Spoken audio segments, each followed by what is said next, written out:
This is WDIO Prep Sports Extra.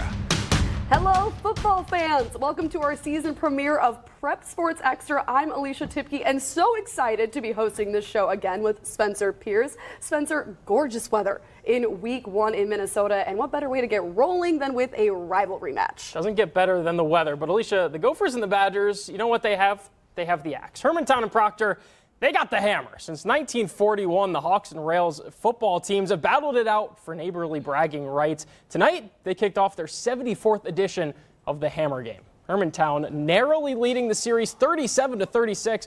Proctor looking to swing the hammer for the first time since 2019. First offensive series of the year for Hermantown. The transfer and recent collegiate commit Aiden Adamski gets a house call. No one stopping the freight train as he finds the end zone.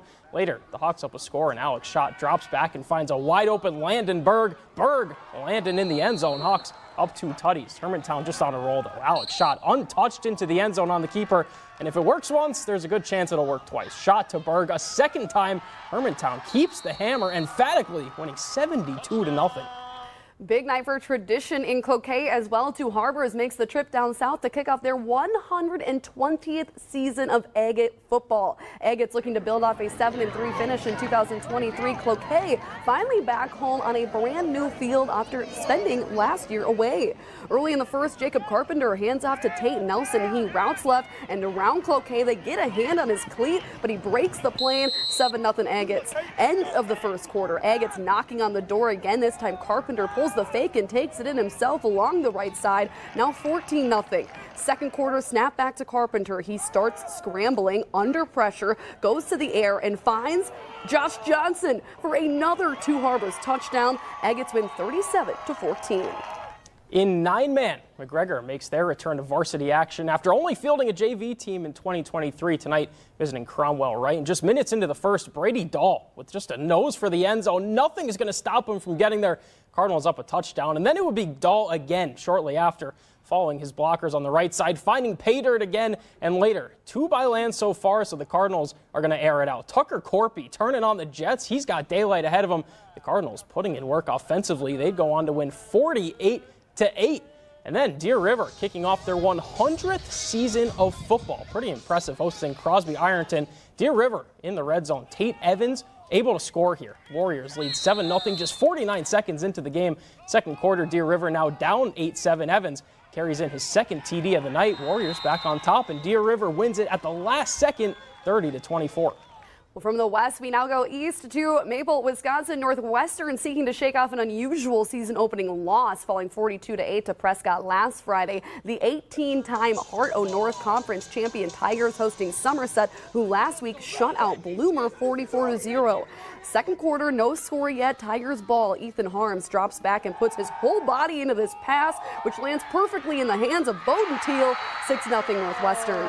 Under 4 minutes to halftime now, Somerset's Kane Donnelly takes the snap. He's deking and finding every hole he can until he breaks free. Past midfield, he puts on the Jets and leaves the Tigers clawing behind him. They convert to lead 8-6. This goes into overtime, though, tied at 28, and the Tigers win it 36-28.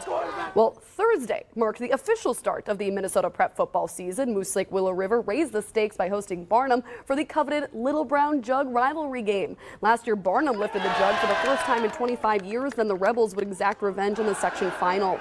Then the Rebels starting off. Tough snap, though. Micah Thompson is swallowed up by Barnum's Landon Otterer and Brock Hurst. Night falls, and it is still scoreless. Bombers' Bryce Ferguson goes to the air. Watch this. It hits a Rebels helmet and lands in the hands of Robbie Roach, coming down with the interception. Rebels ball now. Thompson looking to strike gold. He throws a bomb to the end zone, but Julian Beckstrand bats it down for Barnum, and the Bombers break through to win 9-6.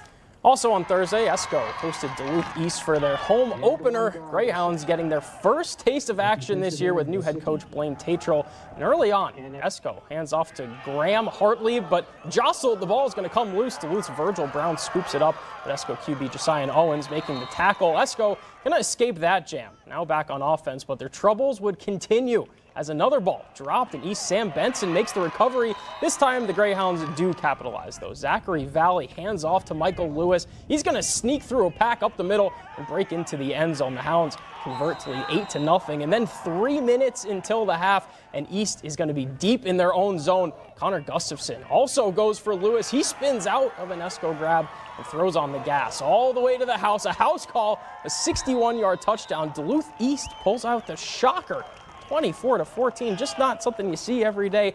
But what a busy night we had. You can find more Northland scores on WDIO.com. Yeah, what a great, wonderful night. First Prep Sports Extra will be back here every Friday night through the regular season. That's it for us tonight. We'll see you next week for your greatest gridiron hits. Good night, Northland.